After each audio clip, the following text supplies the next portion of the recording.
It's Maria from Still Dreaming Homestead. Really happy to be back with you. Today's going to be really hot here. What's the weather going to be like where you're at? Well, we're continuing to read in our book, Little House in the Big Woods by Laura Ingalls Wilder. It's still harvest time now, although it's a different chapter called The Wonderful Machine. Now, do you remember yesterday how they were harvesting the oats at Laura's uncle's house? They used that almost looked like a scythe, and it would cut the oats, and they'd have to swing it, and then it would catch the long grain or long stalks, and then they would tie them together. Well, today we're going to learn about something that was brand new to them and really exciting, a machine that would do it. Now we have big tractors and everything that take care of things, but back then this was brand new. Next day, Pa cut the heads from several bundles of the oats and brought the clean, bright yellow straws to Ma. Straw is the part that looks like grass. She put them in a tub of water to soften them and keep them soft. Then she sat in the chair by the side of the tub and braided the straws. She took up several of them, knotted their ends together, and began to braid. The straws were different lengths, and when she came near the end of one straw, she put a new long one from the tub in its place and went back to the braiding. She let the end of the braid fall back into the water to keep it soft and kept on braiding till she had many yards of braid. All her spare time for days was braiding straws. She made a fine, narrow, smooth braid using 7 of the smallest straws. She used 9 larger straws for a wider braid and made it notched all along the edges. And from the very largest straws, she made the widest braid of all. When all the straws were braided, she threaded a needle with strong white thread, and beginning at the end of the braid, she sewed it round and round, holding the braid so it would lie flat after it was sewed. This made a little mat, and Ma said that was the top of the crown of the hat. Then she held the braid tighter on one edge and kept on sewing it around and around. The braid drew in and made the sides of the crown. So you had the flat and now the sides. When the crown was high enough, Ma held the braid loosely again as she kept on sewing around, and the braid lay flat, and that was the brim of the hat. When the brim was wide enough, Ma cut the braid and sewed the end fast. That means completely sewed it tight so that it would not unbraid itself. Ma sewed several hats. She did for Mary and Laura of the finest narrow braid. For Pa and for herself, she made hats of the wider notch braid. That was Pa's Sunday hat. Then she made him 2 everyday hats of the coarse, wider braid. When she finished, Ma set it on the board to dry, shaping it nicely as she did. And when it dried, it stayed in the shape that she gave it. And here's some pictures to give you some ideas of what her straw hats looked like. Ma could make beautiful hats.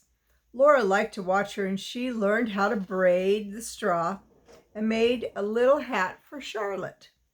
The days were growing shorter and the nights were cooler. One night Jack Frost passed by, and in the morning there were bright colors here and there among the green leaves in the big woods. Then all the leaves stopped being green. They were yellow and scarlet, which is red, and crimson, which is another type of red, and golden and brown.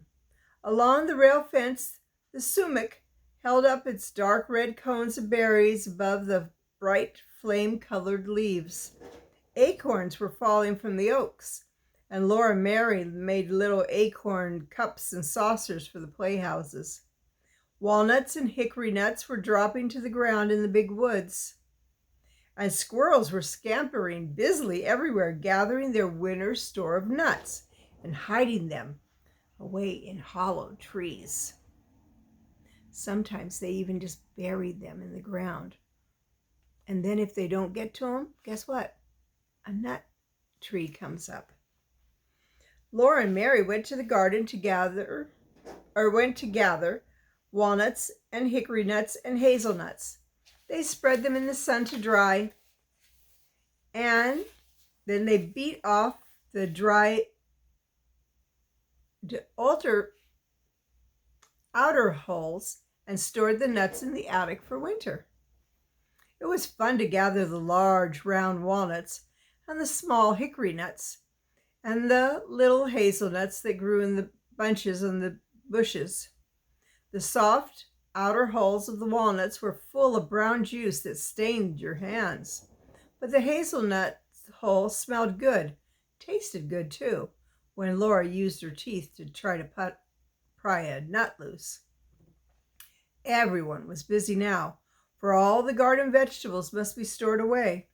Laura and Mary helped, picking up the dusty potatoes after Pa dug them from the ground, and pulling the long yellow carrots and the round purple-topped turnips, and they helped Ma cook the pumpkin for pumpkin pie. With a butcher knife, Ma cut the big orange-colored pumpkins into half. She cleaned the seeds out of the center and cut the pumpkin into long slices, from which she pared or peeled the rind. Laura helped her cut the slices into cubes. Ma put the cubes in a big iron pot on the stove, poured in some water, and then watched while the pumpkin slowly boiled down all day. All the water and the juice must be boiled away, and the pumpkin must never burn. The pumpkin was a thick, dark, good-smelling mass in the kettle. It did not boil like water, but bubbles came up in it and suddenly exploded, leaving holes that closed quickly. Every time a bubble exploded, the rich, hot pumpkin smell came out. Now, yesterday, I was making syrup, and the syrup would do that same thing. It would boil, and then all of a sudden, there'd be a pop. And I'll show you what happened to me. See that blister? One popped in and got me right in the arm. So even though it smells good, you gotta be careful. Laura stood on a chair and watched the pumpkin for Ma, and stirred it with the wooden paddle. She held the paddle in both hands and stirred carefully, because if the pumpkin burnt, there wouldn't be any pumpkin pies. For dinner, they ate stewed pumpkin with their bread. They made it into pretty shapes on their plates.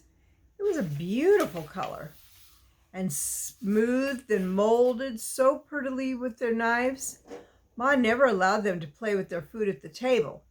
They must always eat nicely everything that was set before them, leaving nothing on their plates.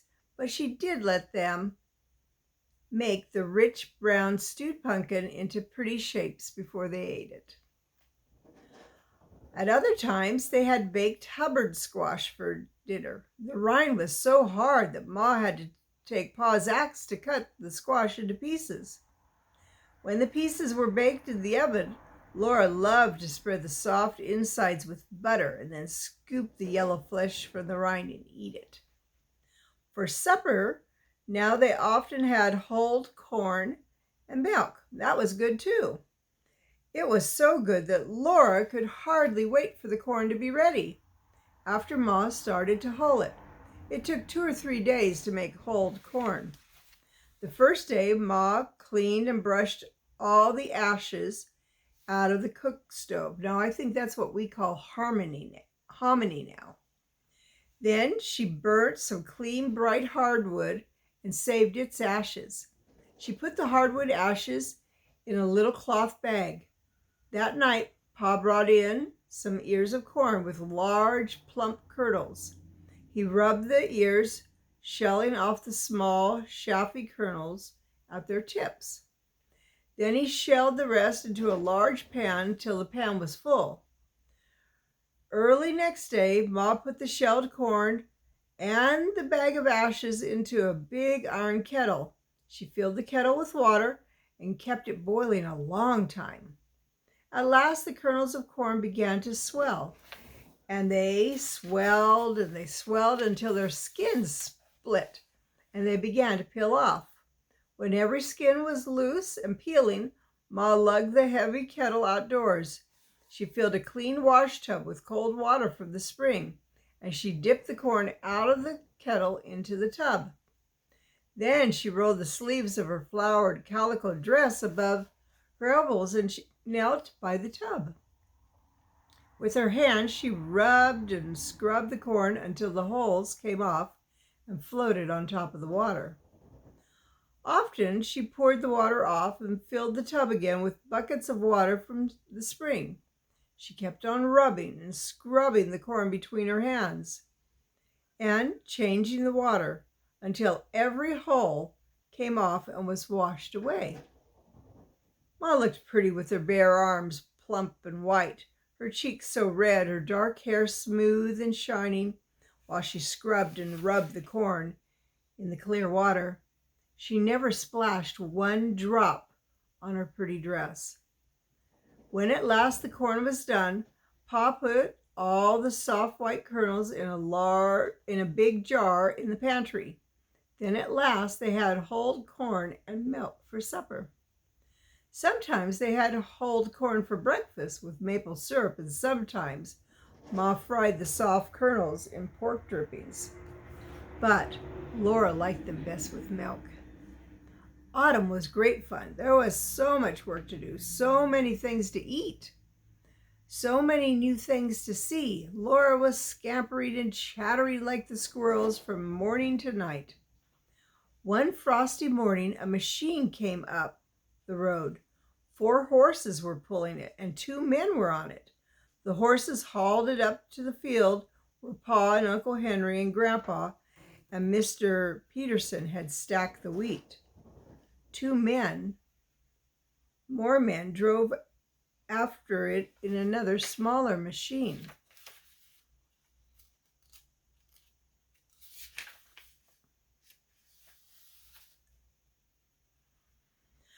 Pa called to Ma that the threshers had come. Then he hurried out to the field with his team of horses. Laura and Mary asked Ma, and then they ran out to the field after him. They might watch if they were careful not to get in the way. Uncle Henry came riding up and tied his horse to the tree. Then he and Pa hitched all the other horses, 8 of them, to the smaller machine. They hitched each team to the end of a long stick that came out from the center of the machine. A long iron rod lay along the ground, and I'm going to show you what that looks like. Right there, see that? And each horse is attached to a rod so they can walk around and around. Here's another picture. They're using pitchforks to throw on more. There's one more picture I'll show you. If I find it.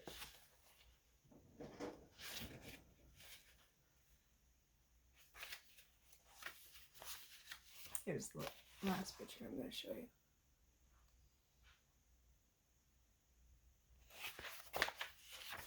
you. Okay. Afterwards, Laura and Mary asked questions, and Pa told them that the big machine was called a separator, and the rod was called the tumbling rod, and the little machine was called the horsepower. Have you ever heard that, like, maybe cars are so many horsepower, have such a horsepower engine? Well, these really were powered by horses. 8 horses were hitched to it and made it go. So this was an 8 horsepower machine. A man sat on top of the horsepower, and when everything was ready, he clucked to the horses, and they began to go. They walked around him in a circle, each team pulling on a long stick to which it was hitched and following the team ahead. As they went around, they stepped carefully over the tumbling rod, which was tumbling over and over on the ground. Their pulling made the tumbling rod keep rolling over, and the rod moved the machinery of the separator, which stood beside the stack of wheat. All this machinery made an enormous racket, very loud. Rackety bang and clanging. Laura and Mary held tight to each other's hand at the edge of the field, and they watched with their eyes. They had never seen a machine before. They had never heard such a racket. Pa and Uncle Henry, on top of the wheat stack, were pitching bundles down into the board. A man stood at the board and cut the bands on the bundles and crowded the bundles one at a time into a hole at the end of the separator. The hole looked like the separator's mouth, and it had big long teeth made of iron. The teeth were chewing. They chewed the bundles, and the separator swallowed them. Straw blew out of the separator's other end, and the wheat poured out of the side. Two men were working fast, trampling the straw and building it into a stack. One man was working fast, stacking the pouring grain. The grains of wheat poured out of the separator into a half-bushel measure, and as fast as the measure filled, the man slipped an empty one into its place, and he emptied the full one into a sack. He had just enough time to empty it and slip it back under the spout before the other measure ran over. All the men were working as fast as they possibly could, but the machines kept right up with them. Laura and Mary were so excited they could hardly breathe. They held hands tightly and stared. The horses walked around and round. The man who was driving them cracked his whip and shouted, "Giddy up, John! No use trying to shirk." Crack went the whip. "Careful there, Billy. Easy, boy. You can't go, but so fast nohow." The separator swallowed the bundles. The golden straw blew out in a golden cloud. The wheat streamed golden brown out of the spout while the men hurried. Pa and Uncle Henry pitched bundles down as fast as they could, and chaff and dust blew over everything. Laura and Mary watched as long as they could. Then they ran back to the house to help Ma get dinner for those men. A big kettle of cabbage and meat was boiling on the stove. A big pan of beans and Johnny cakes were baking in the oven. Laura and Mary set the table for the threshers. They put on salt, rising bread, and butter, bowls of stewed pumpkin pies, dried berry pies and cookies, cheese and honey, and pitchers of milk. Then Ma put on the boiled potatoes and the cabbage and meat, the baked beans and the hot Johnny cake, and the baked Hubbard squash, and she poured the tea. Laura always wondered why bread made of cornmeal was called Johnny cake. It wasn't cake. Ma didn't know, unless the northern soldiers called it Johnny cake because the people in the South, where they fought, ate so much of it. They called the southern soldiers Johnny Rebs. Maybe they called the southern bread cake just for fun. Ma had heard some say that it should be called journey cake. She didn't know. It wouldn't be very good bread to take on a journey anyhow. At night, the threshers came to the table loaded with food, but there was none too much, for the threshers worked hard and get very hungry. By the middle of the afternoon, the machine had finished all the threshing, and the men who owned them drove away into the big woods, taking with them sacks of wheat that were their pay. See, they were bartering, trading that work and that use of the machine for wheat. They were going to the next place where neighbors had stacked their wheat and wanted the machine to thrash it. See, they didn't take it all, but they took a part of it. My mom, when she used to have the hay fields cut, people would come and cut that and bale it, and they would take a portion of the baled hay for their pay. Pa was very tired that night, but he was happy. He said to Ma, "It would have taken Henry and Pearson and Pa and me a couple weeks apiece to thresh as much grain with flails as that machine threshed today." Flails were kind of like a tennis racket, and they would hit it and knock the grains loose. "We wouldn't have got as much wheat either, and it wouldn't have been as clean. That machine's a great invention," he said. "Other folks could stick to the old-fashioned ways if they want to, but I'm all for progress. It's a great age we're living in. As long as I raise wheat, I'm going to have a machine come and thresh it, if there's one anywhere in the neighborhood." But he was too tired that night to talk to Laura, and Laura was proud of him. It was Pa who had got the other men to stack their wheat together and send for the threshing machine, and it was a wonderful machine. Everybody was glad it had came. So that's good that they found that way to use that machine. Well, it's Maria from Still Dreaming Homestead. I want to say I love you, I really do. But more importantly, God loves you, and He always will. Bye-bye.